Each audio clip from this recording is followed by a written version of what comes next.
Սիրելի հայրենակիցներ, մինչ սկսելը ուզում եմ հիշեցնել, որ բարձունքին կարող եք աջակցել նաև Patreon-ում, ձեր նվիրատվությունները կնպաստեն Հայոց երկիր հանդիպումների շարքի իրականացմանը և գաղափարական բովանդակային քարտեզի իրագործմանը։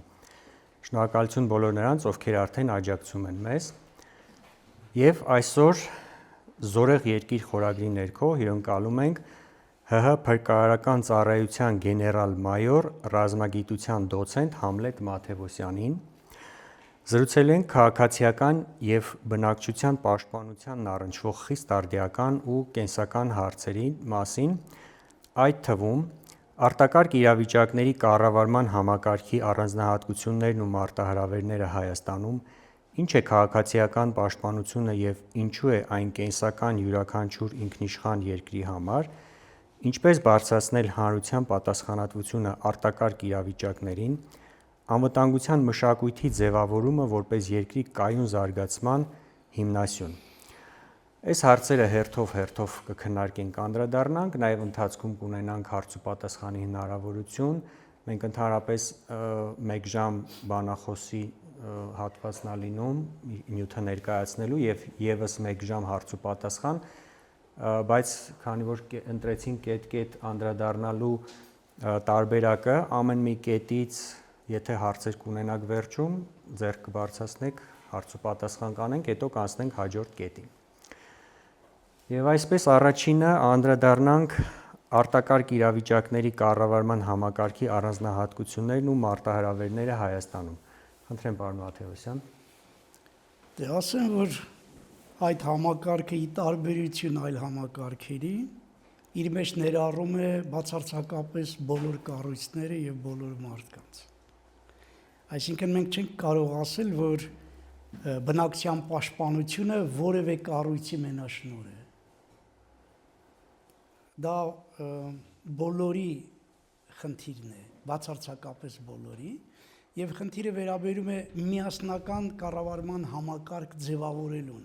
Արդյոք մենք կարող ենք ձևավորել միասնական կառավարման համակարգ, որում մասնակցում են ամենաներքևի օղակից, ասենք, մարդ համակարգից սկսած, ընտանիք, թաղ, համայնք և տարբեր կառույցներ։ Ամբողջ բարդությունը գտնվում է այսպիսի կառույցի ձևավորման մեջ, որտեղ մենք մեր մտածողության մեջ չգիտես ինչու անընդհատ տեղավորված է պետական կառավարման համակարգը։ Իրականում բոլոր կառավարման համակարգերը միասին պետք է աշխատեն։ Օրինակ ասենք, թե կա որևէ մասնավոր ձեռնարկություն։ Մասնավոր ձեռնարկությունը ինքը պարտավոր է իր ձեռնարկության աշխատակիցների անվտանգության մասին մտածել։ Մեկ ուրիշը չի կարող գալ և նրա մասին մտածել, այսինքն ստացվում է, որ դա նաև այդ կառույցի խնդիրն է։ Այդ կառույցից օգտվում են տարբեր քաղաքացիներ։ Եթե օրինակ առևտրական կառույց է, մարդիկ գալիս են այստեղ, իրենց հաճախորդներն են, նրանց անվտանգությունը նույնպես նրանց խնդիրն է։ Դուրս է գալիս, որ այս կառավարման համակարգի ձևավորումը կապված է բոլորիս հետ և կապված է բոլորիս մտածողության փոփոխման հետ։ Պատահական չի, որ մեր հարցերի վերջում մենք դրել ենք անվտանգության մշակույթի ձևավորումը որպես այն գրավական, ինչը որ մեզ կօգնի նման համակարգ հետագայում ձևավորելու մեր երկրում։ Ասել, որ ուրիշ երկրներում ձևավորված են, հանկարծ չմտածեք, որ ձևավորված են, մենք հետ ենք, մնացած չէ։ Բոլոր երկրներն էլ գտնվում են այս ձևավորման գործընթացի մեջ, նույնիսկ ամենազարգացած երկրները, տարբեր երկրներում տարբեր մոտեցումներ կան, բայց համակարգը բոլորը հասկանում են, որ այս համակարգի մեջ ներառվում են բոլոր կառույցները և բոլոր մարդիկ։ Սա այսպես ներածական, որպես առանձնահատկություն ասեմ, ի տարբերություն այլ ոլորտների, այստեղ այս ուրիշ բան, որ պետական քաղաքականության մշակումը,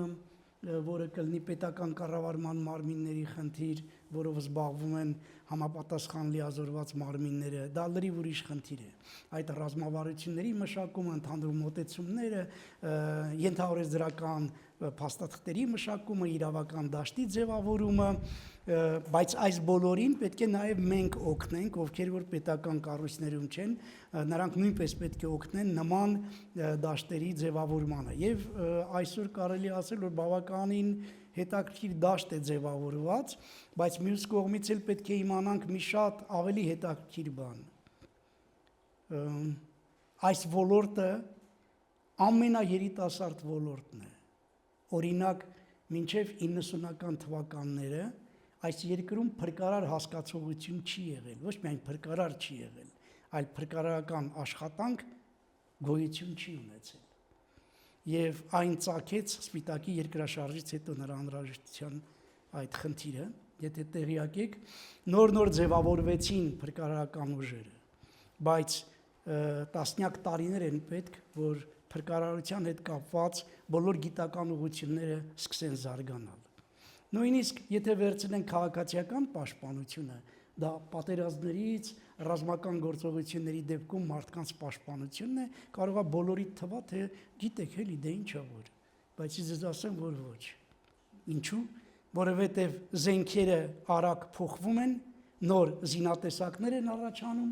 նոր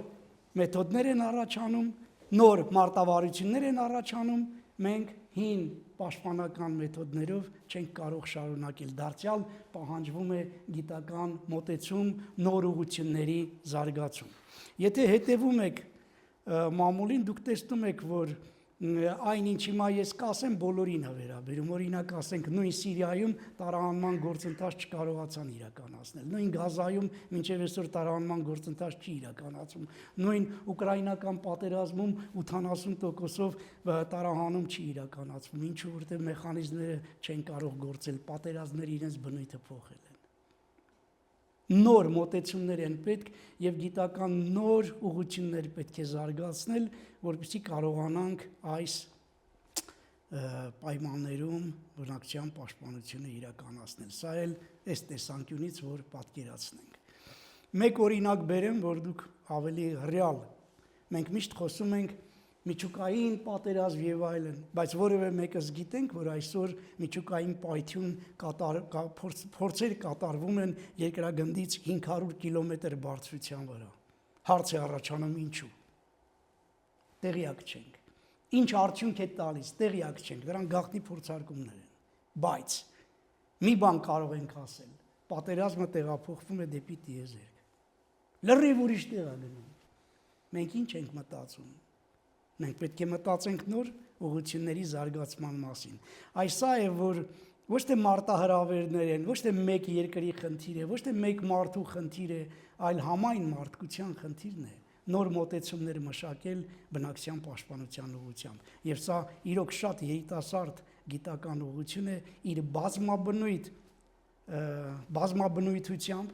եւ տարբեր գիտական բաներ մտցնելով, որտեղ նույնը կարելի է խոսել օրինակ կենսաբանական զենքերի մասին։ Մենք օրական ինչ-որ փորձարկումներ ենք տեսնում եւ լավ հասկանում ենք, որ այստեղ լիքը անելիքներ ունենք, ինչքան պիտի գիտության հետևից գնանք։ Ինքը ինչքան զարգացավ, մենք հետևից պիտի գնանք։ Նոր բաներ պետք է մտածենք, պաշտպանական միջոցներ։ Այս սա է խնդիրը, որ խիստ առանձնահատկություններ է դնում մեր առջև եւ իրոք պահանջում է լուրջ գիտական ուսումնասիրությունների եւ նոր ուղղությունների զարգացման։ Շնորհակալություն։ Պարոն Մաթեոսյան, մենք ունենք, Հայաստանը ունի այդ ներուժը գիտության զարգացումների, տեխնոլոգիաների զարգացումների հետևից հասնելու ներուժը, կամ ինչքանով ունենք, էլի, ու պարզ է ամբողջականը դժվար կլինի։ Գիտեք, ներուժ ասելով ես չեմ կարողանում ընկալել ինչի նկատի ունենք, բայց մոտավորապես այսպես ասեմ, եթե մենք ունենանք անվտանգության մշակույթ կարողանանք ձևավորել, այո, մենք այդ ներուժը ունենք։ Մենք ունենք մշակույթի ձևավորման խնդիր։ Օրինակ ասենք թե մենք ինչ ենք հասկանում վտանգ ասելով։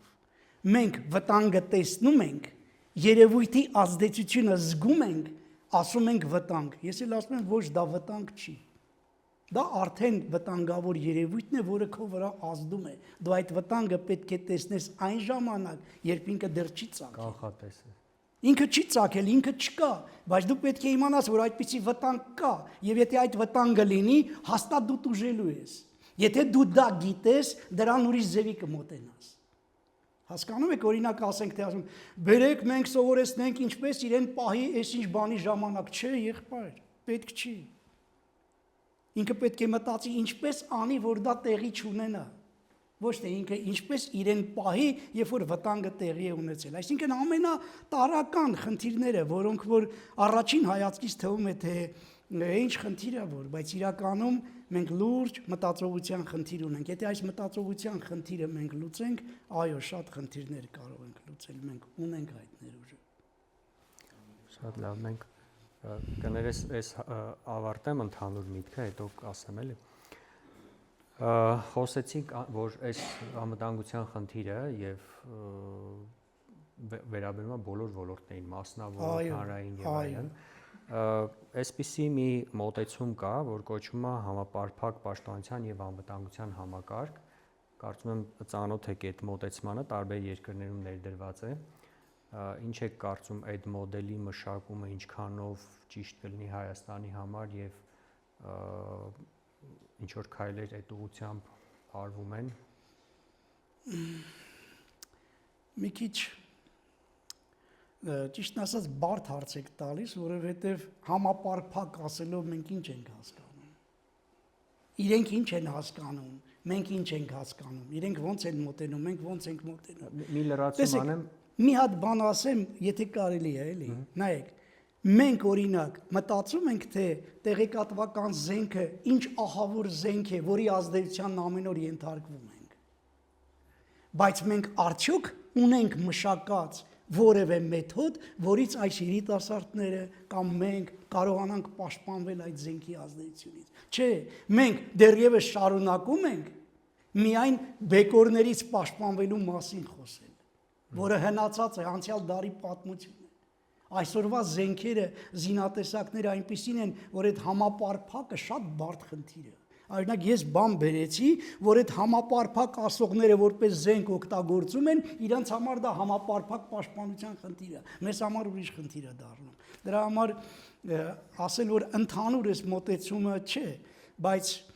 մենք կարող ենք ի վերջո հասկանալ, որ այս նոր զենքերը, նոր զինատեսակները, նոր մեթոդները, որոնք կիրառվում են դրանց դեմ պայքարելու, ոչ թե պայքարելու, այլ դրանցից պաշտպանվելու մեթոդների մշակման պիտի զբաղվենք, որը կբերի համապարփակությունը գոնե ինչ որ տեղեր փակելուն, որտեղ անընդհատ զարգացում է գնում եւ մեզ համար դա շատ բարդ խնդիր է։ Այստեղ մի հավելում անեմ, համապարփակությունը եւ ըստ ոլորտների ի նկատի ունեն տարբեր երկրներ, որտեղ որ ներդրված է, օրինակ Ֆինլանդիայի մասին կարդացել եմ, եւ ըստ բնակչության ներգրավվածության, այսինքն նույն մասնավորը, հանրային դաշտը ներգրավված են։ Հիմա ներկայում Հայաստանում պաշտպանական ոլորտում ներգրավված են պետական կառույցների այն քանակի մարդիկ, որոնք ասում են բնակչության մոտավոր 3%-ը, բայց 3%-ով ամբողջ անվտանգային համակարգը ծածկելը դժվար կլինի, դրա համար այն մոտեցումը, որ համապարփակ է կոչվում, ներառում է հանրային դաշտը, մասնավորներին եւ ընդհանուր պետության բնակչության ներուժը։ Այս առումով ձեր դիտարկումը։ Ես էլի իմ միտքը կպնդեմ, որ եթե մենք չձևավորենք անվտանգության մշակույթ, բոլոր խնդիրները բաց են մնալու, որտեղ այն երկրները, որոնց մասին դուք ասում եք, դրան նաև ավելացնենք Շվեյցարիան, դրան ավելացնենք նաև հրեաների երկիրը, Իսրայելը, մենք կտեսնենք, որ կրթական համակարգում այս երկրները լրիվ ուրիշ կրթական բլոկներ ունեն դրած, որոնք բերում են այդ խնդրի լուծմանը։ Հետևաբար ես այդ համաձայն եմ, մենք կարող ենք դրան հասնել, բայց հասնելու ճանապարհներից ամենակարևոր ճանապարհը դա անվտանգության մշակույթի ձևավորումն է մեր բնակչության մեջ։ Իսկ գործիքակազմը, այսինքն կրթությունը։ Այո, գործիքակազմերից ամենակարևորը կրթությունն է, բայց կրթությունը եթե կրթության շարունակականությունն ենք ապահովում, այսինքն կներեք իհարկե, երեխան դեռևս մոր արքանդում պետք է դա զգա։ Դա կլինի լավ երաժշտություն, բարի գործ, մուլտիպլիկացիոն ֆիլմ, ինչ որ բանի մասին, բայց անվտանգության վերաբերյալ նա պետք է դա զգա։ Եվ մանկապարտեզ, եւ դպրոց, եւ չգիտեմ ուր, հետո ավարտեց, հետո էլ վերապատրաստման բլոկներում, հետո ծերացավ, ինձ նման անցավ թոշակի, այդ դեպքում արդեն լրատվական միջոցները, բոլոր գործիքները պետք է օգտագործվեն եւ մարդու այս կրթությունը պետք է լինի չծնված դեռևս օրից մինչև մահվանորը ներառյալ շարունակական։ Միայն այսպիսի շարունակականության ապահովման դեպքում մենք կարող ենք լուրջ արդյունքներ ունենալ։ Իհարկե դժվար բան եմ ասում, բայց դե ինչ անեմ։ Լավ, ձեր հարցը։ Իմ հարցը է սա, դուք ասացիք, որ ոնց որ վտանգները պետքա կանխատեսել, բայց հնարավոր է կանխատեսել, արդյոք հնարավոր է կանխատեսել այն վտանգները, որոնք մեր փորձառության մեջ չկան ու հայտնվելու են շատ անկանխատեսելի ձևով, էլի։ Ուրեմն Դավիթ, նախ ես չասացի, որ վտանգները հարկավոր է կանխատեսել։ Ես ասացի, որ վտանգ կոչվում է պոտենցիալ այն երևույթը, որը չկա, բայց եթե լինի, հաստատ վնասելու է։ Ես նրա սահմանման մասին էի խոսում, ոչ նրա կանխատեսման։ Բայց վտանգները ըստ կանխատեսման կարող են լինել կանխատեսվող, կարող են լինել չկանխատեսվող։ Բայց դու կարող ես, բայց չկանխատեսվողն էլ կարող է լինել երկարատև չկանխատեսվող, կարճաժամկետ չկանխատեսվող։ Օրինակ ասենք, մենք գիտենք, որ մեր երկիրը սեյսմիկ վտանգավոր երկիր է։ Ինչու՞, որտեղ հաստատ երկրաշարժեր լինում են, բայց մենք չենք կարող ասել որ օրը, որ ժամին, կարճաժամկետ չգիտենք, բայց մենք գիտենք, չէ՞, որ այդ վտանգը կա։ Ինքը չի ծագել, բայց ինքը կա։ Հետևաբար մենք, եթե գիտենք կա, մեզ նորմալ պիտի պահենք, որ նա մեզ չվնասի։ Ոչ թե մենք պիտի մտածենք, թե շենքից ոնց ենք փախչելու դուրս, այլ պիտի մտածենք, ոնց կոֆե խմենք շենքում, շենքն էլ ցցվի, բայց մեզ հետ ոչինչ տեղի չունենա։ Լրիվ ուրիշ կուլտուրայի մասին եմ խոսում։ Հասկանում եք։ Եթե մենք շարունակենք այնպես, ինչպես որ մտածում ենք, օրինակ ասենք, թե մեր 5-րդ հարկի շենքի մի անկյունում 6-րդ հարկ կառուցենք, ամբողջ շենքին վերացնում ենք սեյսմիկ կայունությունը։ Իհարկե հետո պիտի վախենանք, մտածենք ոնց փախչենք, բայց դա նշանակում է դու վտանգին տեսնում ես, երբ որ ինքը ծագել է։ Դա այդպես չի։ Խոսքը չի վերաբերում կանխատեսմանը։ Կամ կանխատեսվող, չկանխատեսվող, խոսքը դրան չի վերաբերում, խոսքը վերաբերում կա վտանգ, թե չկա։ Եթե այդ վտանգը ծագի, մենք կվնասվենք, թե չէ։ Օրինակ, մենք ունենք տեղեկատվական գործընթացների ազդեցության վտանգ։ Ունենք, չէ՞։ Ինչ կանխատեսեմ։ Գիտեմ, որ այդ վտանգը կա, բայց ինչպես պաշտպանվեմ այդ վտանգից։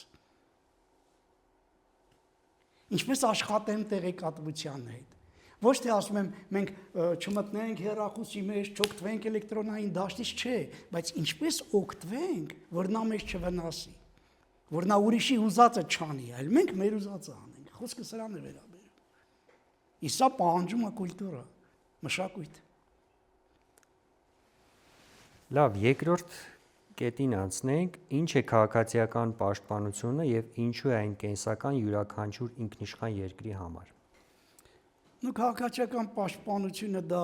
նույն բնակչության պաշտպանությունն է եւ նյութական արժեքների պաշտպանությունը ռազմական գործողությունների դեպքում։ Ես ընդհանուր եմ ասում, որտեղ կարող է պատերազմ չհայտարարվի, բայց ռազմական գործողություններ լինեն, կարող է պատերազմ հայտարարվի, ելի ռազմական գործողություններ։ Նման պայմաններում, այսինքն ինքը նաև ռազմաքաղաքական նման իրավիճակներում բնակչության պաշտպանության իրականացման խնդիրն է, որը որ դարձյալ շատ կարևոր խնդիր է, որտեղ երբ մենք խոսում ենք նյութական արժեքների մասին, բնականաբար մենք խոսում ենք նաև այն ամենի մասին, ինչը պիտի օգնի, որ պատերազմի մյուս բաները տեղի ունենան։ Այս առումով ունենք օրենսդրական կարգավորումներ, որը կկարգավորի եւ արտակարգ իրավիճակների հատվածը եւ քաղաքացիական պաշտպանության հատվածը եւ իհարկե գիտեմ, որ որոշ բաներ ունենք, բայց ինչ չունենք, ինչն է պակաս, ինչը պետքա լրացնել։ Տեսեք, մենք ունենք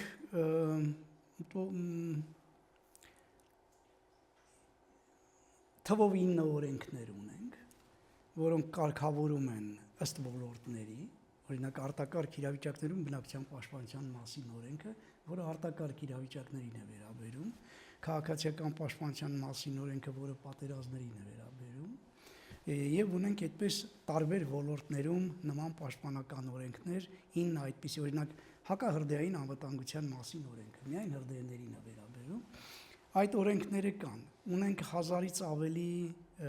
որոշումներ կառավարության, որոնք նորմատիվային ակտեր են, բայց ամբողջ խնդիրը կայանում է նրանում, որ քիչ առաջ ասացի, զարգացումը շատ արագ գնում է։ Մենք զարգացման հետևից պետք է հասնենք։ Այո, իրավական դաշտը տալիս է այդ հնարավորությունը, բայց եթե մենք չունենք այս զարգացման բանը, մակարդակը չենք ապահովում, մենք չենք կարող դրանց մի մասը իրականացնել։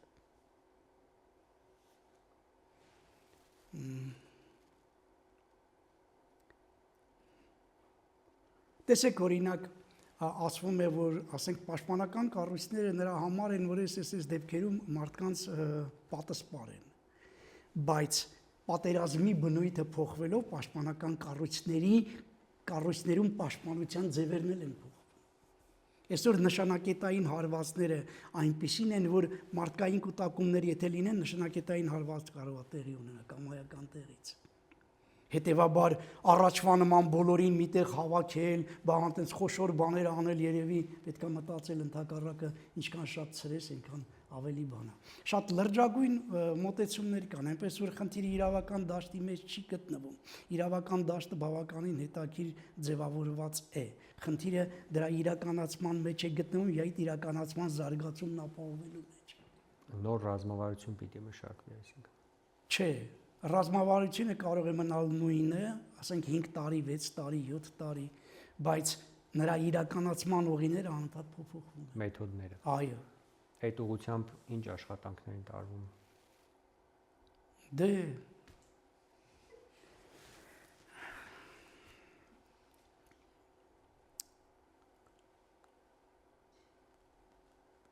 ինչի նկատի ունեք։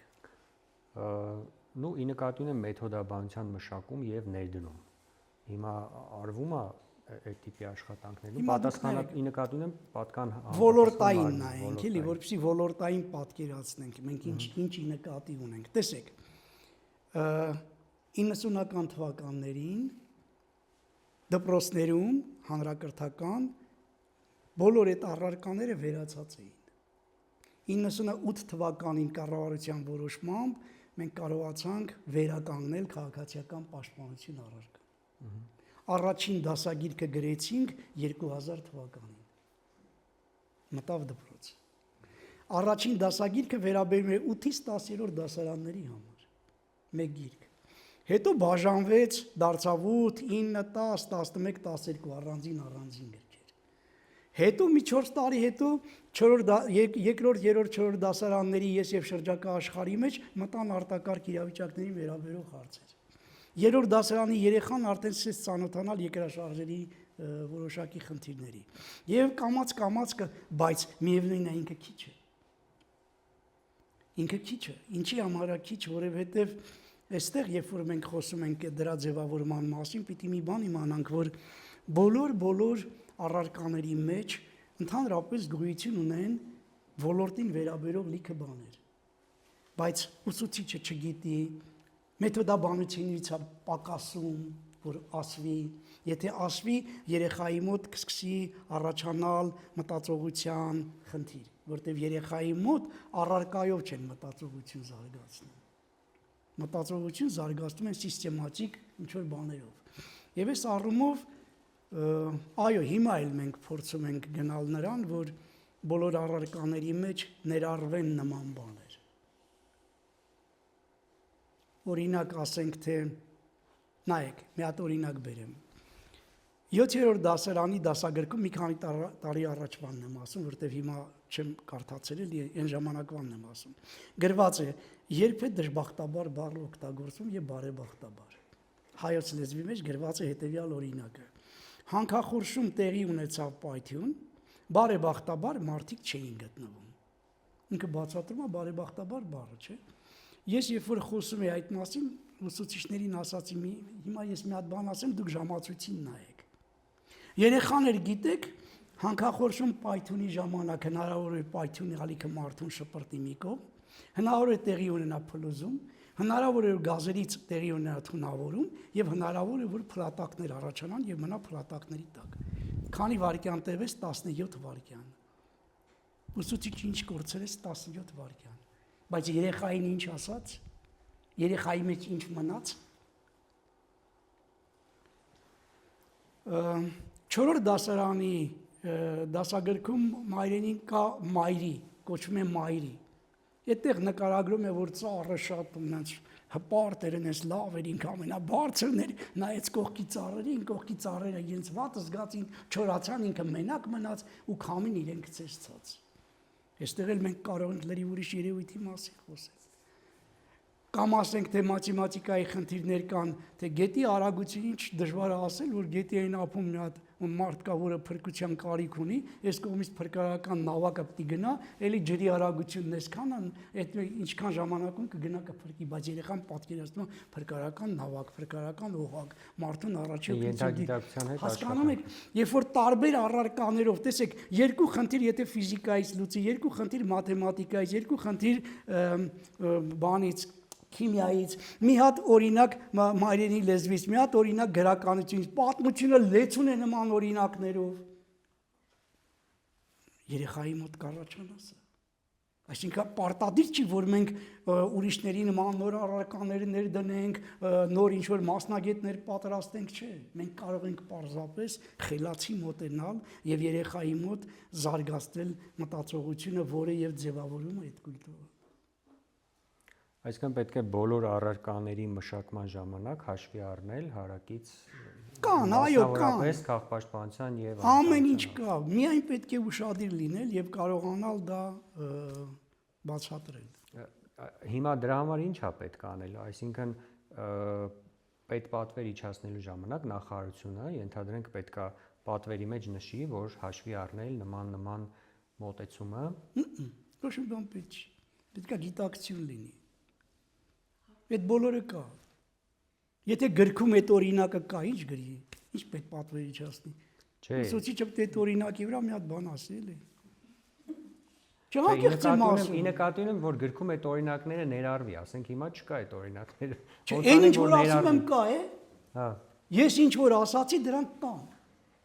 Հասկանում եք, օրինակ ասենք կամայական պատմություն վերցրեք, Նապոլեոնն եկավ, Մոսկվան հանձնեցին։ Բայց մեկը չի ասում Մոսկվան, որ հանձնեցին, ինչու այրեցին։ Հետևաբար ապահովում չթողեցին, չէ, որ ինքը ապահովում ունենա։ Ինքը մնաց առանց ապահովման։ Իսկ առանց ապահովման թողնել արդեն գալիս է ապահովման կարևորությունը։ Ուզում եմ ասել, որ ամեն ինչի պարզապես պետք է բացատրել, էլի, չի։ Այսինքն ուսուցիչների վերապատրաստման Այո, նման ծրագրեր պետք է ներդրվեն եւ ուսուցիչները պետք է պատրաստ լինեն ամեն մեկը իր առարկայի ուղղությամբ, որոշակի շատ քիչ բան, շատ մեծ բաներ պետք չէ։ Մենք այս կետի մասին ինչ-որ չափով խոսեցինք, բայց հաջորդ երրորդ կետը ինչպես բարձրացնել հանրության պատրաստվածությունը արտակարգ իրավիճակներին։ Հա, խնդրեմ։ Բարև ձեզ, ես Արևիկն եմ։ Այստեղ կոնկրետ ձեր կարծիքն էի ուզում լսել։ Մենք ունենք աղետների ռիսկերի կառավարման ազգային ռազմավարություն 2023-ից 2030 թվականների համար եւ դրան ռազմավարությունակից գործողությունների պլան, որը 2023-ից 26 թվականներին պետքա կատարվի։ Այս մասով ուզում եի հասկանալ ռազմավարության մշակման տեսանկյունից ձեր կարծիքը ճիշտ է մշակված կամ ինչ պակաս կա այդտեղ ու արդեն գործողությունների պլանի մասով մոնիտորինգ ասվածը ինչպես ենք վերահսկում մենք մեր պետությունում, որ այդ պլանը կատարածվի ու արդյոք լավ է կատարվում, թե միայն թղթի վրա է կատարվում։ Ուրեմն նախ ես ձեզ ասեմ, որ ես ձեզ հետ մի հարցում համաձայն չեմ եւ խորհուրդ կտամ որպես տարիքով մեծ, երբեք ճիշտ ու սխալ չասել։ Այդպիսի բան չկա։ Այդ ճիշտ ու սխալը մեզ միշտ շեղում է ճանապարհից։ Այստեղ ճիշտ ու սխալի խնդիր չկա։ Ինչ վերաբերում է ռիսկերի կառավարման ռազմավարությանը, դուք պետք է իմանաք, որ այդ ռազմավարությունը շարունակությունն է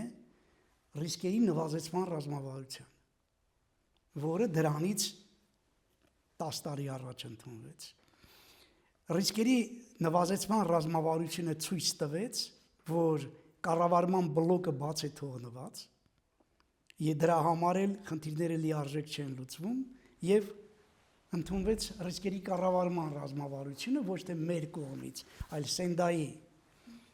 ծրագիրը, որ մշակվեց բոլոր երկրների համար, ովքեր որ անդամակցում են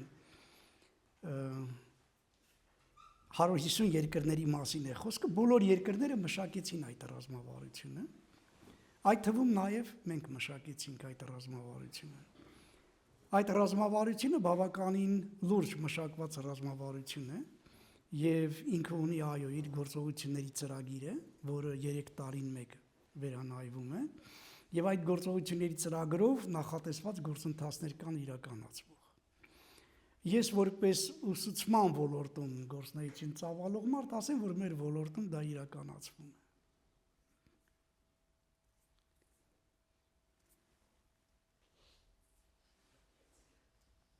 Նորությունը ինչու՞մ է կայանում դրա, որ կառավարման մակարդակներ են նայվում, այսինքն տեղական կառավարման մակարդակ, տարածքային ազգային կառավարման մակարդակ եւ միջազգային տարածաշրջանային ու համաշխարհային։ Այս բոլոր 4 մակարդակներն են, որոնք իրար հետ աշխատում են։ Այդպես առանցին մենակ վերցրած, որ նայեք, կասեք, դե էս ինչ է որ, բայց այս 4 մակարդակների մասին է խոսքը։ Բարի։ Հաջորդ կետին անցնենք, չնայած դրա մասին խոսեցինք, բայց երևի թե ավելացումներ կլինեն, ինչպես բարձրացնել հանրության պատրաստվածությունը արտագարկ իրավիճակներին։ Բոլոր գործիքները պետք է օգտագործվեն։ Ամենամեծ դերը հատկացվում է կրթական համակարգին, բնականաբար, բայց գործիքները ամեն ինչ պետք է օգտագործվի։ Օրինակ, տեսեք, երեխաները գնում են, նայում են, կներեք, էլի չծիծաղեք, 3 խոզուկները։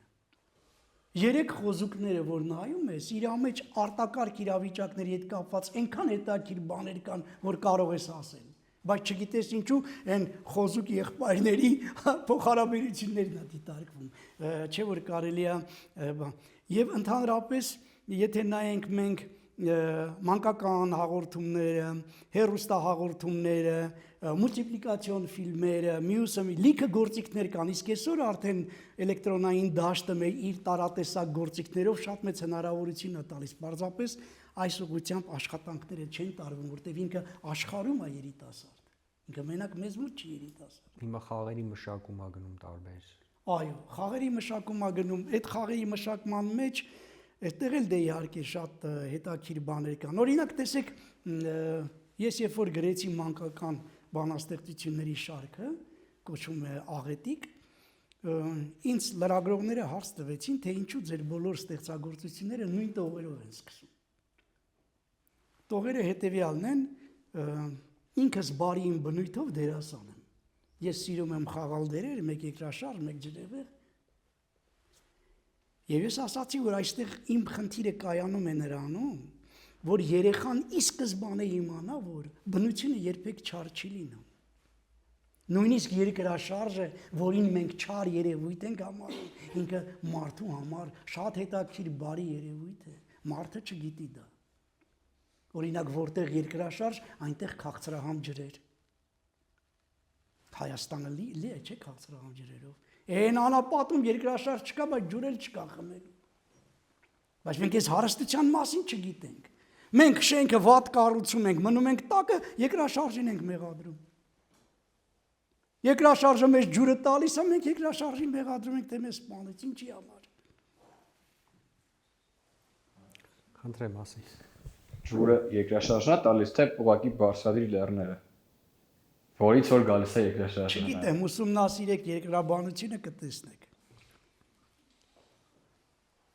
Բոլոր երկրաֆիզիկոսները ընդունում են, որ երկրաշարժերը, որտեղ երկրաշարժա վտանգ տարածքներ են, այնտեղ դա քաղցրահամ ջրերը շատ են։ Դե լեռնային գոտիները Մնացածը ձեր ուսումնասիրության խնդիրն է։ Այս ենթակետի հետ կապված ես մի բան եմ ուզում խոսեինք, միջև մեր հանդիպումը միջանց վերևում խոսացինք դրա մասին, մասնավորների ներգրավվածությունը այս ամեն ինչում ու նրանց պատասխանատվությունը, մշակույթի բարձրացումը, սա ոնց պիտի ձևավորվի, օրենսդրական պարտադրանքով, թե քարոզչությունով զուտ, թե վերահսկողությամբ։ Օրենքում քաղաքացիական պաշտպանության մասին օրենքում կա քաղաքացիական պաշտպանության ղեկավարում գլուխ, որտեղ գրված է, որ յուրաքանչյուր կառավարման մարմնի ղեկավար իր ղեկավարած համակարգի պետն է քաղաքացիական պաշտպանության։ Իսկ ամենասկզբում գրված է քաղաքացիական պաշտպանության համակարգը ներառում է պետական կառավարման մարմինները, տեղական ինքնակառավարման մարմինները, կազմակերպությունները, անկախ կառավարից, իրավական տեսակից, այսինքն մասնավորներ։ Եվ գրված է կազմակերպության ղեկավարը հանդիսանում է իր կազմակերպության քաղաքացիական պաշտպանության պետօրենքը ասում է։ Այսինքն այդ որ ասում եմ իրավական դաշտը ձևավորված է, պատահական չեմ ասում, բայց այն մարդը իր գիտելիքներով, իր կարողություններով, իր անվտանգության մշակույթով ինքը դրան պատրաստ չի։ Այդ մեխանիզմը ոնց պիտի անել, որ պատրաստ լինի, հրավիրել, վերապատրաստումներ անել, ոնց ներգրավել, էլի։ Ամեն ինչ զուգահեռ պետք է անել, բայց ամենաիրական մեխանիզմը, որ ասացի, մանկապարտեզից կրթական ծրագրերում ներդնելն է, որ այդ երեխան 15 տարի հետո, երբ որ մտնի կյանք, ինքը արդեն սա ունենա։ Իսկ արդեն ներկա գործող քարացած մտածողության մարդու մեջ որևէ բան փոխելը շատ դժվար է, էլի։ Նու հա։ Հասկանում եք ինչ եմ ուզում ասել, որ մարդը արդեն ձևավորված է, ինքը ունի այս մտածողության դաշտը, այս կուլտուրան իրան ձևափոխելն է դժվար։ Դրա համար մենք պետք է մտածենք նոր սերնդի ձևավորման մասին։ Նոր սերունդը լինի այս մշակույթը կրողը։ Հիմավա սերունդը չի կարող լինել այդ մշակույթի կրողը, ինքը գոնե պիտի չարչարվի, որ այդ մշակույթը ձևավորվի մյուս սերնդի մեջ։ Քարացած մտածողությունը փոխելը դժվար է։ Մենք նաև խոսեցինք վերահսկման մեխանիզմների մեթոդաբանության մասին։ Հիշում եք ասացիք, որ հիմա վերահսկողություն ասելով մեծ մասը պատկերացնում են պատժի մեխանիզմը, բայց շատ հետաքրքիր օրինակներ բերեցի, որ բացի պատժից այլ մեթոդաբանություն կարելի է ներդրել, խնդրում եմ դրան էլ անդրադառնալ։ Իհարկե, դե ես ասում եմ, տեսեք, մարդը ամենակատարյալ կառավարման համակարգն է, ինքը իր ամեն ինչով, բայց մարդը երբեք իրենից օրինակ չի վերցնում։ Երբեք չի, ինքը չի գիտակցում, որ ինքը բնության կողմից ստեղծված ամենակատարյալ կառավարման համակարգն է, որ իր կառավարող օրգանը, կառավարվող օբյեկտը ունի իր արտաքին միջավայրը, ներքին միջավայրը, ընդ որում բարդագույն ներքին միջավայր, բարդագույն արտաքին միջավայր, բայց կարողանում է իրեն պահել, պահպանել, ընտանիք կազմել, երեխա դաստիարակել եւ այլն։ Ինչու՞։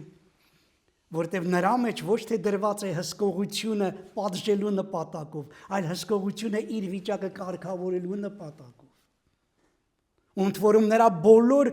դետալները այդպիսին են կառուցված։ Բոլորը, օրինակ ասենք, թե ստամոքսից եկավ ինֆորմացիա, որ ինքը սոված է։ Ուղեղը սկսեց գործել, ում հետ է հաճելի հաց ուտել, ինչ ուտել, որ ժամին, ինչքան ֆինանսական միջոցներ ունի եւ այլն, եւ կարգավորում է իր վիճակը, այս հսկողությունը ուրիշ մեխանիզմ է, ինքը պատժելու մեխանիզմ չի, ինքը վիճակը կարգավորելու մեխանիզմ է։ Եվ եթե մենք խոսում ենք ընդհանրապես մոնիտորինգի մասին, դուք ասացիք, որի մեջ էլի այդ վտանգը կա, շատ հնուց մեր վրա մեր մեջ նստած է ուրիշ մոտեցում այդ հսկողությանը։ Հսկողությունը պետք է ծառայի միայն ու միայն կարգավորմանը, ոչ թե, չգիտեմ ինչ մեթոդների կիրառման, որը իր հետևից բերում է բոլոր տեսակի բացասական այլ երևույթների առաջացում։ Այս առումով է, որ ես որ ասում եմ մենք շատ մտածելու գիտական նոր ուղղությունների զարգացման խնդիր ունենք, սա նույնպես կարևորագույն ուղղություններից մեկն է, արդյոք կարող ենք այստեղ նման մեխանիզմներ դնել, թե չէ։ Եվ միջև 4-րդ կետին անցնելը ունենք հարցեր։ Ես մի առաջարկություն կուզենայի մեր բանախոսը կեսակետով կիսվեր դիտի։ Այդ անվտանգության մշակույթի ներդրման համար ամենակարևորագույն գործոնը մամաների դպրոց բացելու գաղափարը չի, որ մենք ունենանք զարգացած կրթված մամաներ, որ կարողանան իրանք ճիշտ է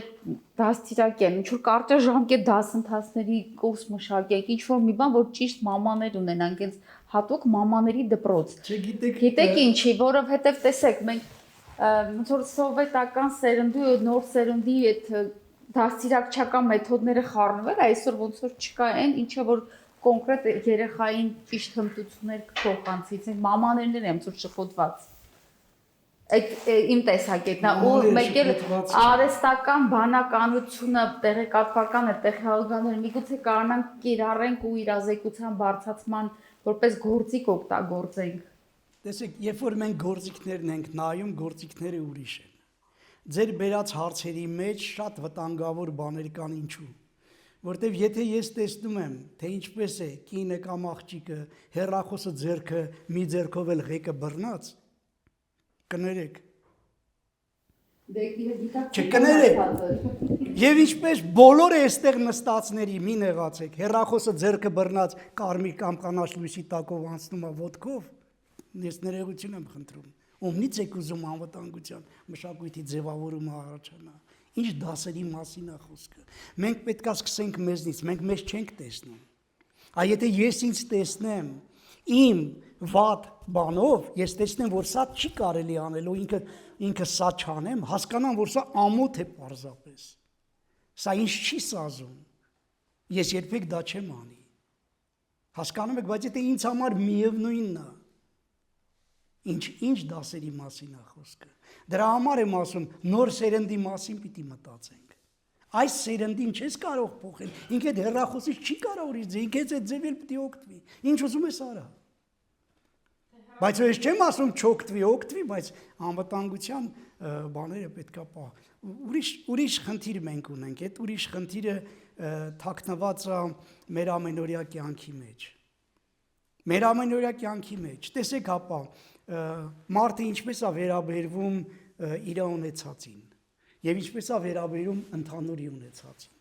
Ինչպես է վերաբերում իր դռնից ներս, իր դռնից դուրս ինչպես է։ Ես բոլորը կուլտուրայի խնդիր է, չէ՞, բայց այդ այն կուլտուրան չի, որի մասին մենք խոսում ենք, սա անվտանգության կուլտուրայի մասին ենք խոսում։ Եվ այստեղ մենք ունենք շատ լրջագույն խնդիր։ Դուք նայեք, ես վերևում ասացի, ինչ մեծ դժբախտություն մենք ունենք։ Մենք երեխա սիրել չգիտենք, դուք ինչ մամայի մասին եք խոսում։ Մաման երեխային ասում է, դու իմ ամենաքաղցրն ես, ամենալավն ես, դու իմ ամենագեղեցիկն ես, դու ամենախելոքն ես, չմտածելով, որ իր այդ սիրո այդպիսի արտահայտությամբ երեխայից մեծացնում է եսակենտրոն մարդ։ Եվ նա խմբային մտածողություն չի կարող ունենալ։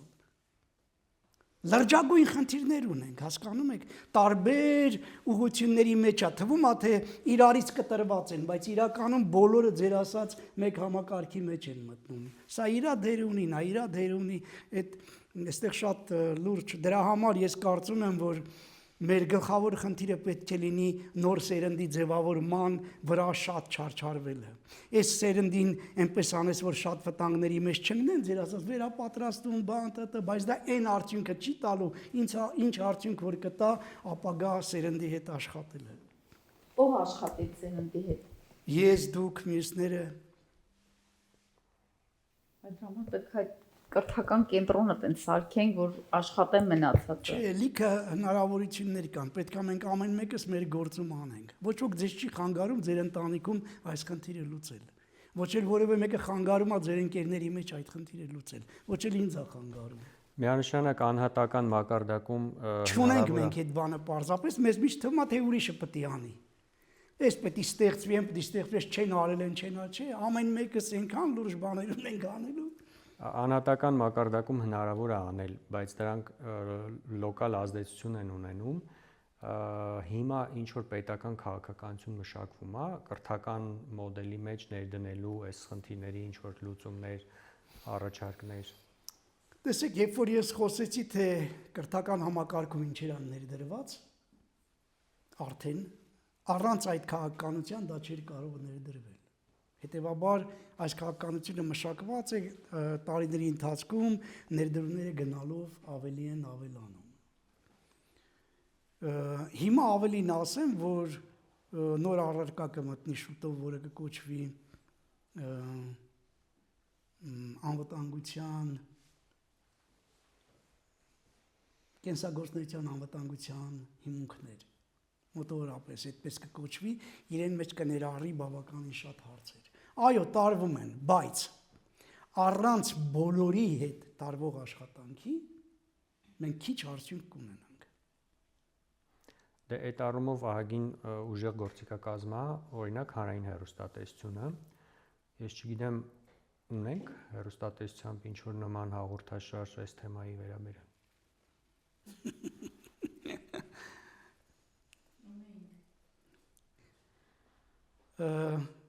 Ունեցել ենք, հետո չենք ունեցել, ունեցել ենք, հետո էլի չենք ունեցել, հետո ունեցել ենք, էլի չենք ունեցել, ժամանակ առ ժամանակ ունեցել ենք։ Ժամանակ առ ժամանակ ունեցել ենք, բայց այս գործիքը դա չունի այն դերը, ինչ դեր, որ մենք իրեն տեսնում ենք։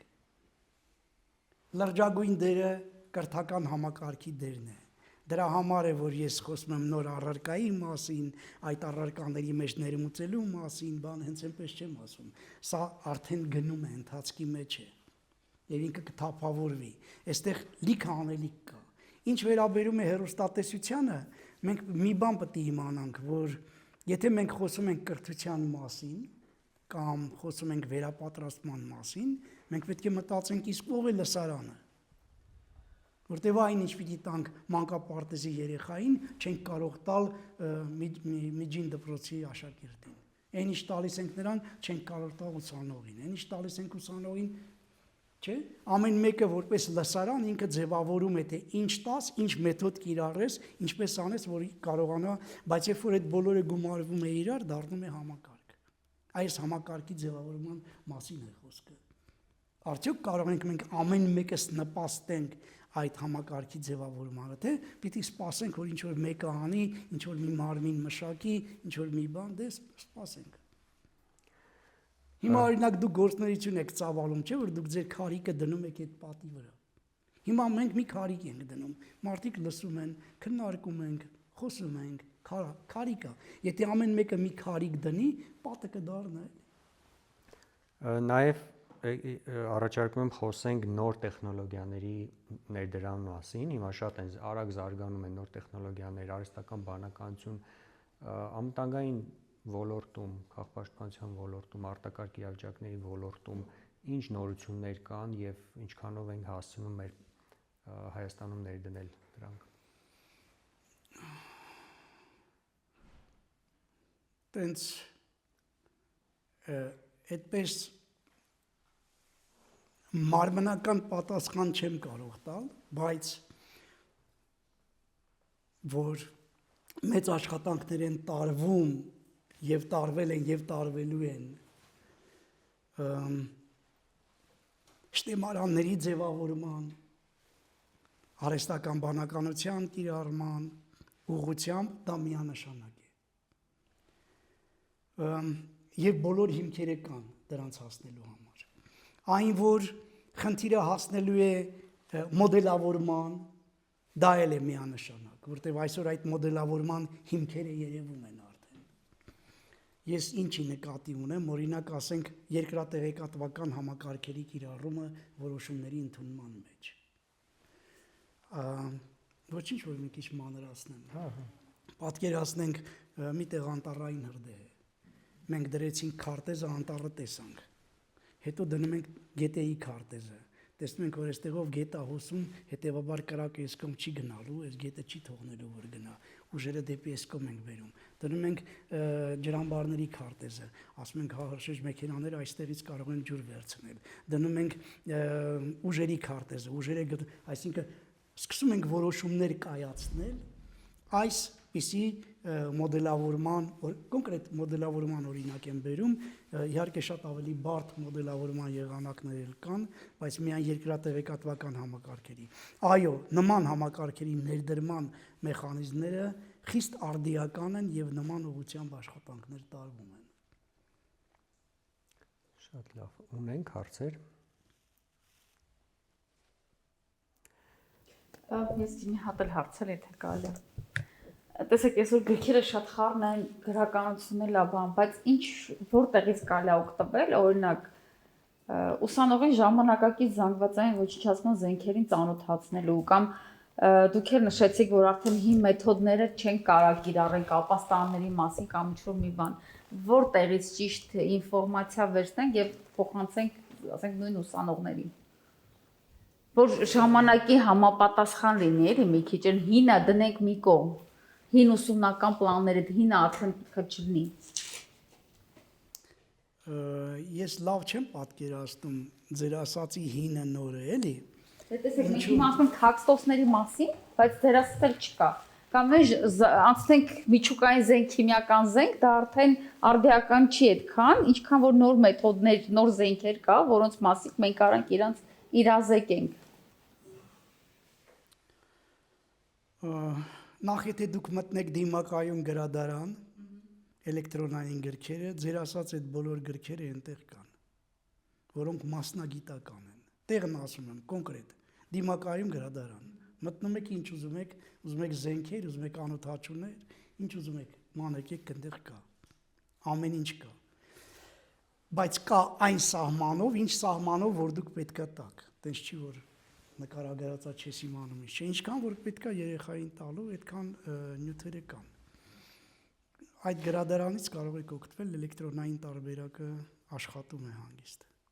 Կհիշեք։ Նաև քանի որ խոսք բացվեց թաքստոս ապաստարաններից, այդ շատ ծեծված թեմա է, այդ թեմային եք ուզեի անդրադառնալ, հիմա թաքստոցը որն է, ապաստարանը որն է, մենք ինչ ունենք, ինչ չունենք, ինչա պետք որ ունենանք։ Տեսեք, հայերեն, եթե հայերեն մտածենք, հենց այդ մտածողության մասին եմ էլի խոսում։ Ապաստարան նշանակում է ապաստանելու վայր։ Ճիշտ է թե չէ։ Իսկ ապաստանել նշանակում է ապրել։ Եթե ասում ենք ապաստարան, դա նշանակում է երկարատև մնալու տեղը, ոչ թե թաքնվելու տեղ։ Իսկ երբ որ մենք խոսում ենք պատասպարվելու մասին, դա թաքստոցն է, թաքնվեց, ռմբակոծությունն ավարտեց, դուրս եկավ գնաց իր գործին։ Մենք շփոթում ենք շատ բաներ իրար հետ, եւ այս տերմինների շփոթելու պատճառով մենք հետո լուծումներ չենք գտնում։ Իրականում մենք ոչ թե ապաստարանների մասին պիտի խոսենք, այլ պատասպարվելու վայրերի մասին պիտի խոսենք։ Հակաճառագայթային թաքստոցներ, պարզագույն թաքստոցներ եւ այլն, որտեղ մարդը կարողանա պաշտպանվել տարբեր տեսակի խոցող գործոններից, որտեղ ինչպես դուք ձեր հարցում շեշտեցիք, մենք միջուկային կամ այդպիսի զենքերի չի, որի 5 խոցող գործոններից պաշտպանվելու համար հսկայական մի կառույց պիտի կառուցենք, իտո չգիտենք դրա վերջը ինչ կլինի։ Բայց մնացած ամեն ինչը մենք կարող ենք ունենալ։ Դրա համար դարձյալ մեր մտածողության խնդիրն է, էլի։ Օրինակ ասենք մի հատ գյուղում մի հատ մարդու հետ խոսում եմ, ասում եմ դե այստեղ կարող ես թաքնվել, էլի։ Ասում եմ դե գա պետությունը ինձ համար տեղ սարքի, ասում եմ դու թույլ տուր ես մի հատ բանը Բելարուս տրակտոր բերեմ, քեզ համար մի հատ տեղ սարքեմ։ Ոնց մտնես իմ հողամասում փորես, դե ասում դու փորի ինչ ես ինձ ուզում։ Բանը մտածողության խնդիր մենք ունենք։ Շատ հետաքրքիր բաներ կան, բայց մարդը չի ճանաչում դա։ Դրա համար երբ որ մենք խոսում ենք պատասպարվելու մասին, մենք պետք է իմանանք, որ բնակչության հետ կապված մենք գործ ունենք այդպիսի թաքստոցների եւ այլնի ձևավորման հետ։ Եվ բնական լիքը բաներ էլ կան, որոնք կարող ենք օգտագործել։ Հիմա նու կոնկրետ ամենամասսայական վայրը Երևանում ինչ խնդիրներ ունենք դրա հետ կապված եւ ինչ խորհուրդներ կարանք տանք բնակչությանը, որ ենթադրենք մոտակա ինչից կարա օգտվի։ Ну հիմա Երևանում բոլորի մուտքերի վրա էլ կպցրածա թե ով որտեղ կարա պատսպարվի։ Այդ հարցը թռելա դուրս, որտեղ բոլոր մուտքերի վրա գրած է, թե որ շենքը որտեղ կարողա գնա պատսպարվի։ Բայց այստեղ խնդիրը այդ գնալու մեջ չի։ Նորից եմ ասում, եթե մենք չունենք այդ մշակույթը, ինչքան ուզում ես գրի։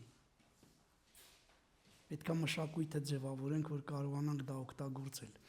Օրինակ ասենք թե շատ տեղեր ունենք, չէ՞։ Մենք օրինակ մտածում ենք, որ մետրոպոլիտենի բոլոր կառույցները գրեթե կարող են պաշտպանական դեր խաղալ։ Ոչ միայն թունելները, նույնիսկ այն ծածկած շենքներ կարող է դեր խաղալ։ Նայած ինչից է պաշտպանվում։ Դրա համար այստեղ այս դրա մասին է խոսքը։ Մենք այդպիսի խնդիր չունենք։ Մենք ունենք մտածողության խնդիր։ Դուք հասկանում եք, դուք գլխի չեք ընկնում ինչ եմ ասում։ Եթե բնակիչը կարա իջնի, իրան նկուղում 4 պատ դնի, դուռը դնի վրան, այդ 4 պատի մեջ էլ 20 տարվա մեջ մի անգամ մտնի, իր աղբը այնտեղ լցրած լինի։ Այդ մարդուց ինչ ես ուզում։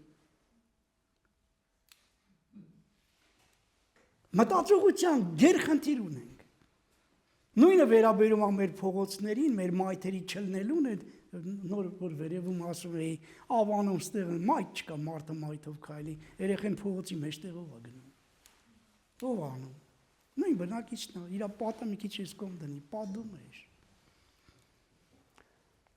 Ունենք հարցեր։ Խնդրեմ։ Իսկ հնարավոր է ճիշտ է ոչ ամբողջովին,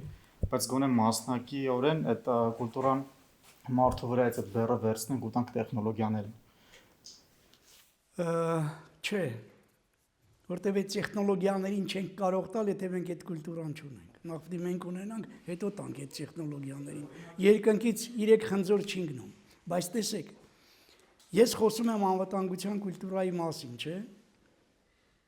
Նույն մարդը, որը այստեղ իրեն այդպես է պահում, գնում է մեկ այլ երկիր, ամենևին այդպես իրեն չի պահում։ Ինչից։ Ոչ, միջավայրից, հա, այդ է ուզում։ Դուք սխալվում եք միջավայրից։ Ես երբ որ խոսում եմ անվտանգության կուլտուրայի մասին, դա անհատին չի վերաբերում։ Դա միջավայրի ձևավորմանն է վերաբերում։ Որտեղ եթե միջավայրը լինի այդպիսին, մարդը կամաչի սա անի։ Եթե միջավայրը թույլ է տալիս, ինքը չի ամաչում։ Բայց մեկ ուրիշտեղ ինքը իրեն այդպես չի պահում, այսինքն մեր ներսում այդ կուլտուրան նստած է։ Բայց մենք ունենք միջավայրի ձևավորման խնդիր, որը որ ձեր ասած ճանապարհով չի կարող ձևավորվել։ Պարզապես ուղղություններից մեկն է, էլի, մի հատ գործիքներից մեկն է, համաձայն եմ, որպես գործիք կարելի է նայել, բայց որ ինքը խնդիր կլուծի չէ։ Դուք հարց ունեիք։ Ես բացի նկուղներ, օրինակ բարձրաճ շենքերի տակ նկուղներ կան, որ ասում եք օգտագործում են մարդիկ։ Բայց ենթադրենք ազատ է եւ մարդիկ այդտեղ մտնում են։ Մի մուտք ունի փոքր է։ Եթե մի ինչ-որ քարա կամ բետոնի կտոր է եւ փակեց այդ մուտքը, այսինքն մարդիկ հայտնվում են ավելի շատ ոչ թե թաքստոցա դառնում, այլ բանտարկվում են, ասես կարելի ասել։ Մեկ էլ ավտոտնակներ է, էլի բետոնից սարքած։ Իրանք հնարավորություն կա։ Հնարավոր է, չէ՞։ Շատ ունենք մենք Երևան քաղաքում։ Ձեր բերած օրինակը դա այդպես չէ։ Դուք իրեն նայում եք որպես նկուղ, բայց երբ որ մենք իրեն նայում ենք ոչ թե նկուղ, այլ պատասպարվելու տեղ, եւ այդ դուռն է ունենում, եւ երկրորդ դուռն է ունենում, ոչ թե մի դուռ է ունենում։ Դրա համար ինքը կարող է նախատեսված չլինի դրա համար, ինքը չօգտագործվի։ Բայց եթե օգտագործվի, ապա անպայմանորեն երկկողմանի դռներ է լինում, այդ քարը մարը դա չի կարող այդպիսի բան լինել։ Դա տեսությունն է, տեսականորեն հա կարող ենք ասել, բայց իրականում, եթե ինքը նախատեսված է, որ մարդիկ պետք է մնան, անհնարին է, որ ինքը երկրորդ դուռը չունենա, դա բացառվում է, կբացեն։ Սա էս հարցը։ Մյուսը որն էր։ Ավտոտնակների հետ կապված բետոնի նկատի ունեմ։ Կամայական շենքի առաջին հարկ կարող է լինել պաշտպանիչ կառույց։ Նայած ինչից էս պաշտպան։ Օրինակ ռմբակոծության մասը դա մտածում։ դե տեսեք, ռմբակոծությունները տարբեր տեսակի են լինում։ Օրինակ կարող է լինի բեկորային ռմբակոծություն, կարող է լինի ֆուգասային ռումբ կիրառվի, ֆուգասայինը ունի նաև հարվածող ալիք։ Հարվածող ալիքի դեպքում պատի վրա հարվածող ուժ է ազդում, ոչ թե բեկորներն են ազդում։ Եվ այդ դեպքում կարող է եւ ինքը չդիմանա։ Դրա համար նայած ինչի համար է, դրանից ելնելով էլ իրան ձևավորում ես։ Բայց եթե այդ նույնի կողքը պատկերացրեք մի հատ կովշով բերես հող լցնես, այդ հարվածող ալիքը կգա, կխփի, կշրջանցի իրեն։ Իր ուժը կթուլա։ Նայած ինչից ես ուզում պաշտպանվես։ Դրա համար դու պետք է տիրապետես զենքին, ձեր ընկերուին պատահական այդ հարցը չտվեց։ Եթե դու զենքին չես տիրապետում, զենքի խոցող գործոնները չգիտես, դու իրենից պաշտպանվելու եղանակները չես գտնի։ Դրա համար նայած ինչից ես պաշտպանվում։ Այդ առումով կարող է այսպեսին լինի, կարող է այդպեսին չլինի։ Ունենք էլի հարցեր։ Ավելի շատ հավելում տրված հարցին, որ եկանք այն եզրահանգմանը, որ միջավայրի բացակայությունն է բերում այդ մշակույթի չձևավորմանը, չէ՞։ Ու մյուս կողմից այս ամբողջ ընթացքում ձեր թեզը, որ առաջ եք տանում, որ կրթությունն է խնդիրը լուծելու։ Հիմա ինչպես պետքա, ինչն է այն գործիքակազմը, որ ընդհանուր հանրությունը այս բայդրությամբ պետքա գա այդ միջավայրի բացակայության գիտակցությանը, որ կարողանա կրթությունը ապահովի։ Նայեք, միջավայրը բաղկացած անհատներից։ Համաձայն եք թե չէ։ Եթե անհատների մեջ տեղի չունենա, դա միջավայրը չի ձևավորվի։ Դուք միջավայրին անհատից դուրս մի նայեք։ Այդ միջավայրը անհատների համախմբությունն է։ Եթե բոլորի մտածողությունը նպատակաուղղված է, միջավայրը ձևավորվում է։ Եթե 1-2-ն է, այն մյուսները չէ, միջավայրը չի ձևավորվում։ Նպատակա ուղղելու գործիքակազմ կամ ինչ-որ խորհուրդներ։ Ասացի մանկապարտեզից սկսած բոլորը պետքա դրա հետ ծանոթանան, բոլորը։ Եվ մինչև իրենց կյանքի վերջ պետքա անցնեն։ Այդ դեպքում մենք կունենանք այդ անհատներին։ Եվ այդ անհատներից բաղկացած արդեն միջավայրը ուրիշ կլինի։ Իմ հասկանալով հարցը այն է, որ եթե մարդը արդեն այդ բացակայությունը հասկացել է, ոնց պատասխանատվություն վերցնի մյուս մարդկանց համար։ Եթե ոնց որ թե այդպես չէ հարցը։ Եթե ինքը հասկանա, պատասխանատվություն կվերցնի։ Կես պատասխանատվություն էլ վերցնի հերիքը։ Դուք հարց ունեիք։ Նախ շնորհակալություն հանդիպման համար, Հասմիկ Գաբրելյան, իմ հարցը հետևյալն է։ Քանի որ մենք անվտանգային մշակույթի մասին խոսեցինք, ես կուզեի այս հարցը դիտարկեինք նաև պետության շրջանակներում, ու քանի որ միջավայրի հետ կապված խոսելիս նախ ճիշտ եմ հասկանում, որ մենք բարոյական կարգավորիչների մասին ենք խոսում, եւ երկրորդը կրթական համակարգը, կուզենայի իմանալ անվտանգային մշակույթն էլ, քանի որ ընկալում եմ որպես համալիր գործընթաց, որն է կամ որոնք են այն ինստիտուտները, որոնք առաջնային գործառույթ ունեն այս մշակույթի ձևավորման գործում։ Տեսեք, չգիտեմ ինչու անընդհատ դեպի պետությունն եք գնում, բայց մոռանում եք, որ այդ նույն պետությունը ստեղծեց փրկարար ծառայություն, այդ նույն պետությունը ձևավորեց փրկարարական ուժեր, այդ նույն պետությունը տեղափոխեց այս բոլոր խնդիրները ներքին գործերի նախարարություն, ֆունկցիաները մնացած բոլոր, այդ նույն պետությունը կրթական համակարգներ դրեց, այդ նույն, իսկ մենք ինչ արեցինք, ամեն մեկս, հարցնում եմ, պետությունը ինչ անի, գա մեր փոխարեն, մեր տան մեջ, մեր երեխային դաստիարակի, դուք հասկանում եք, ես մտածողության, այդ ձեր ասածն էլ է շատ հետաքրքիր, այս մտածողության դեմ եմ ես պայքարում։ Ես ուզում եմ, որ մենք տեսնենք, որ ամեն մեկս մեր անելիքը ունենք, պետությունն էլ իր անելիքն ունի, բայց դուք ձեր անելիքը անում եք արդյոք, թե դուք շարունակում եք ձեր երեխայից ստեղծել եսակենտրոն մարդ,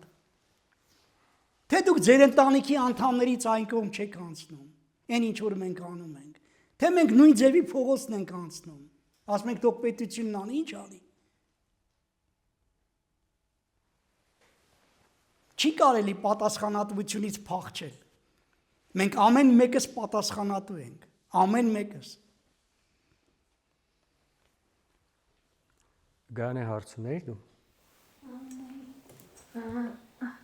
Ինձ հետաքրքիր է վերջին տարիներին հաշվի առնելով թե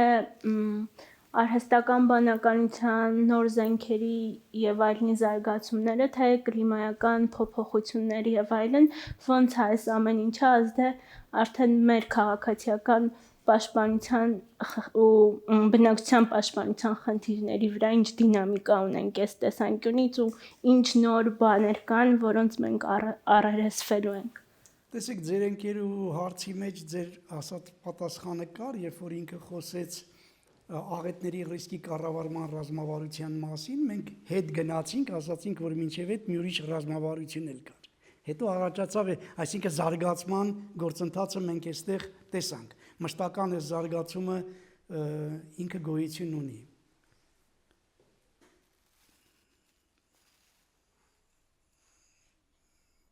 Բայց մեխանիզմների մեջ ես չեմ կարողանում ընկալեմ ձեր ասացի իմաստը, որ մեխանիզմի նկատի ունեք։ Չէ, ես մեխանիզմը նկատի չունեմ, այլ օրինակի համար ինչ նոր աղետներ, չգիտեմ, ու երևույթներ կան, որոնց մեր բնակչությունը գուցե այս փոփոխությունների դինամիկայի վրա առնչվելու է, բայց դեռևս չի առնչվել ու գուցե չգիտի դրանց մասին։ Վերջերս հաճախակյացել են ջրհեղեղները կլիմայի փոփոխություն։ Հա, ոնց է դա ազդել դինամիկան մեր կյանքի ընթացքի վրա նաև։ Շատ լավ։ Նախ ես աղետը չեմ հասկանում։ Այ դուք ասում եք աղետներ, ես դա չեմ հասկանում։ Եվ դուք դա ասում եք, դուք մեղավոր չեք, որտեղ դուք գիտեք, որ երկրաշարժը աղետ է, ջրհեղեղը աղետ է։ Իսկ ես ձեզ ասեմ, երկրաշարժը երկրաբանական երևույթ է, ջրհեղեղը հիդրո չգիտեմ ինչ երևույթ է, ինքը աղետ չի։ Աղետը հետևանքն է։ Եթե երևույթը տեղի ունեցավ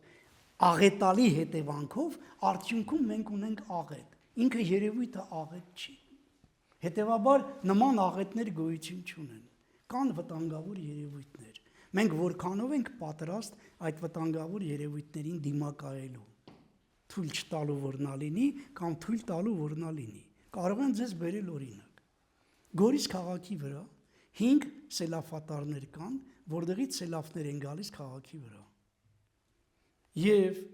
Գորիսի վրա 98 թե 9 թվերին եկած սելավներից հետո որ մենք գնացինք նայեցինք, այդ կենտրոնական սելավատարը աղբով լցված է։ Հիմա հարց եմ տալիս, եթե աղբա լցված, հաջորդ անգամ որ ջուրը գա, այդ աղբը քշելու է տանի, այդ աղբը դառնալու է հարվածող ալիք, ինքը դառնալու է նոր սելավ։ Դուրս եկա, որ դու նոր սելավ ստեղծեցիր, երբ որ կարար մաքուր ջուրը գնար։ Դու ինչ արեցիր։ Ասացիր, քանի որ սելավները հաճախակի են լինում, ես անելիք չունեմ։ Իհարկե զարգացումը շատ մեծ է, այդպես չի որ զարգացումը չկա։ Եթե ես խոսում եմ, դա նշանակում է բացահայտված է, արվում է, աշխատանքներ են տարվում, բայց ասել, որ այսինչ երևույթը հաճախակի է դարձել, դա ասեք հիմա ինչ կա որ։ Ամենևին հաճախակի չի դարձել, ինչու որտեղ դուք չգիտեք, քանի տարին մեկ է ինքը հաճախակի լինում։ Ասենք օրինակ 50 տարի հետո պակասելու է, հետո եւս 50 տարի հետո նորից ավելանալու է, ունենք մենք այդպիսի տվյալներ։ Չունենք, բայց մենք գիտենք դրանց դեմ պայքարելու եղանակները։ Եթե գիտենք, որ նույն երևույթը կարա ծնի իր նման մեկին, եթե մարդը սխալ վերաբերվի, եւ կարա չծնի, չդառնա ծնողը, եթե մարդը ճիշտ վերաբերվի։ Եթե սա գիտենք, մենք թույլ չենք տա, որ նա տեղի ունենա։ Այս սրանում է խնդիրը կայանում։ Երբ որ ես խոսում եմ մտածողության մասին, տեսակ ես օրինակի վրա ոնց է դա երևում։ Իսկ մենք կարող ենք ասել, գիտեք, մեղավորը ինչն է, քանի որ ջերմաստիճանի բարձրացում է գնում, ջրերը շատանում են, չէ, ջանիկս։ Բա ինչ անենք, թողնենք գնանք։ Կշատանա, կպակասի, կավելանա, մենք անելիքներ ունենք, որոնք որ պետք է անենք։ Այս անելիքների մասին է խոսքը։ Կան էլի հարցեր։ Լավ, այդ դեպքում եկեք ամփոփենք, ինչ որ ամփոփիչ բան ունեք, որ կիսատ մնաց կամ կուզեիք ասել վերջում։ Ես կարծում եմ, որ մեր զրույցը անարդյունք չի կարող լինել, բոլոր դեպքերում երևի մենք ամեն մեկս էլի մտածենք, թե ինչ կա, ինչպես կարող ենք մոտենալ խնդրի լուծմանը մեր ստեղծագործություններում, որտեղ լիքը երևի ձեր մեջ ստեղծագործող մարդիկ կան, ինչքան տեղ ենք տալիս այն հարցերին, որոնք որ կապված են անվտանգության, կուլտուրայի ձևավորմանը, մեր ամենօրյա գործունեության մեջ ինչ ենք անում մենք դրա համար։ Ես ուզում եմ, որ մենք ոչ թե պահանջատեր լինենք, այլ կատարող լինենք։ Ես օրինակ պատրաստ եմ միշտ կատարող լինել։ Միշտ։ Շնորհակալություն։ Ձեզ էլ շնորհակալություն։ Սիրելի հայրենակիցներ, հիշեցնենք, որ բարձունքին կարող եք աջակցել Patreon-ում։ Ձեր նվիրատվությունները կնպաստեն հայոց երկիր հանդիպումների շարքի իրականացմանը և գաղափարական բովանդակային քարտեզի իրագործմանը։ Շնորհակալություն բոլոր նրանց, ովքեր արդեն աջակցում են մեզ։